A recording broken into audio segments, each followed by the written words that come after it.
Good morning, everyone. Good morning. Today we're taking another historic step in our campaign to slash job-killing regulations and improve the quality of life for all of our citizens. In the past, many of America's most critical infrastructure projects have been tied up and bogged down by an outrageously slow and burdensome federal approval process, and I've been talking about it for a long time, where it takes many, many years to get something built, done in any way. The builders are not happy. Nobody's happy. It takes 20 years. It takes 30 years. It takes numbers that nobody would even believe. These endless delays waste money, keep projects from breaking ground, and deny jobs to our nation's incredible workers.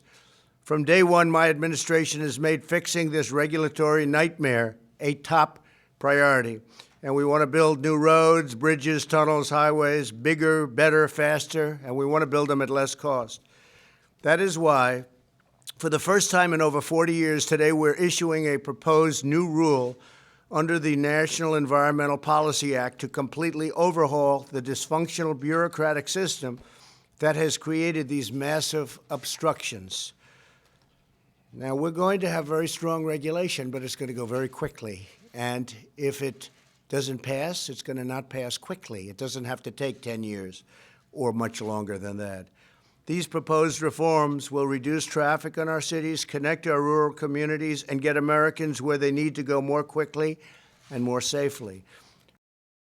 The United States will not be able to compete and prosper in the 21st century if we continue to allow a broken and outdated bureaucratic system hold us back from building what we need. The roads, the airports, the schools, everything.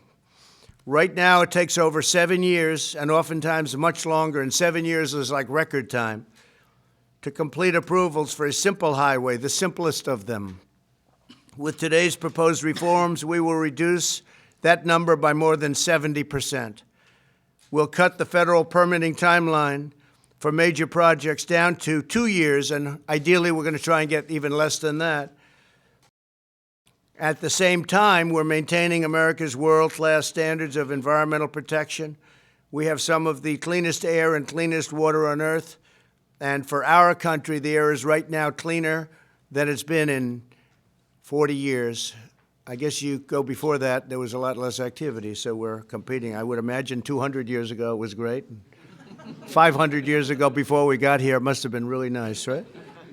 But in the last 40 years, it's the cleanest right now. But we did South Korea. We have others that we've done, and